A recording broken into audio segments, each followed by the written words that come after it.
اعوذ باللہ من الشیطان الرجیم بسم اللہ الرحمن الرحیم۔ سامعین و ناظرین السلام علیکم ورحمۃ اللہ وبرکاتہ۔ میں عتیق الرحمن آج آپ کے سامنے رزق کے حوالے سے وظیفہ بتاؤں گا کہ آج ہر گھر کے اندر ہر ایک فرد معاشرے میں مہنگائی کی وجہ سے پریشان ہے، تنگ دستی کی وجہ سے پریشان ہے۔ تو میں جو وظیفہ بتاؤں گا اس سے پہلے ایک واقعہ حضرت موسیٰ علیہ السلام کا بیان کروں گا، جس میں ہمارے لیے رزق کے حوالے سے انتہائی سبق آمیز چیز چھپی ہوئی ہے۔ واقعہ کچھ اس طرح سے ہے کہ ایک مرتبہ حضرت موسیٰ علیہ السلام پر اللہ رب العزت کی وحی نازل ہو رہی تھی، تو حضرت موسیٰ علیہ السلام دل ہی دل میں اپنے گھر والوں کی وجہ سے پریشان تھے، ان کی رزق کی وجہ سے پریشان تھے۔ اللہ رب العزت نے حضرت موسیٰ علیہ السلام کو فرمایا، اے موسیٰ تیرے ہاتھ میں کیا ہے؟ حضرت موسیٰ علیہ السلام نے فرمایا، یا اللہ میرے ہاتھ میں ایک لاٹھی ہے۔ تو اللہ رب العزت نے فرمایا، اے موسیٰ اس لاٹھی کو سامنے جو پتھر پڑا ہے اس کے اوپر مارو، ایک ضرب لگاؤ۔ حضرت موسیٰ علیہ السلام نے وہ لاٹھی ماری، اس پتھر پر ضرب لگائی تو بیچ میں سے ایک اور پتھر نکلا۔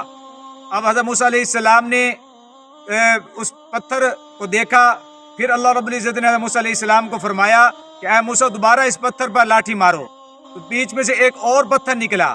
جب وہ پتھر نکلا تو اللہ پاک نے پھر حکم دیا، ہے موسیٰ ایک بار پھر اس پتھر پر لاٹھی مارو۔ جب حضرت موسیٰ علیہ السلام نے وہ لاٹھی ماری تو اس پتھر میں سے ایک چھوٹا سا چیونٹی کی مثل ایک کیڑا نکلا، جس کے منہ کے اندر سبز کلر کا تنا تھا۔ تو اللہ رب العزت نے فرمایا، اے موسیٰ اگر میں یہ پتھروں کے اندر چھپے ہوئے کیڑے کو رزق دے سکتا ہوں تو میں ساری مخلوق کو رزق کیوں نہیں دے سکتا؟ تو اس وقت حضرت موسیٰ علیہ السلام واقعی حیران ہوئے کہ اللہ رب العزت کی ذات کتنی قدرت کاملہ رکھنے والی ذات ہے۔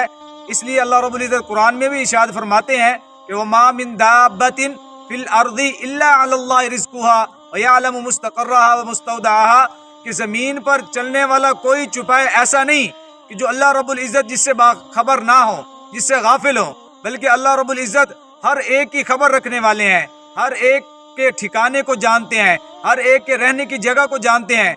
جو مقدر میں رزق لکھا جا چکا ہے وہ بننے سے پہلے مل کر ہی رہے گا۔ اس لیے میں آپ کو ایک ایسا وظیفہ بتاؤں گا جس کو کرنے سے ہر ایک بندہ اپنے رزق کا جو مسئلہ ہے، جو رزق کی پریشانی ہے، اس کا حل بھی اس وظیفے کے اندر موجود ہے، اور ساتھ ساتھ معاشرے میں اس کی عزت، اس کا وقار، اس کا رتبہ، اس کی شان، اس میں بھی انشاءاللہ تعالی اضافہ ہوگا۔ تو یاد رکھیں یہ وظیفہ کرنا کب ہے، اس کا میں آپ کو پہلے ٹائم بتا دیتا ہوں کہ جب ہم فجر کی نماز کے لیے اٹھتے ہیں، وضو بناتے ہیں، تو وضو بنانے کے بعد سنتے ادا کریں۔ سنتے ادا کرنے کے بعد اور فرض ادا کرنے کے درمیان جو وقت ہے، جو دورانی ہے، اس میں ہم نے پڑھنا ہے سبحان اللہ وبحمدہ، سبحان اللہ العظیم وبحمدہ، استغفر اللہ۔ اور یہ پڑھنا کتنی بار ہے؟ 100 مرتبہ۔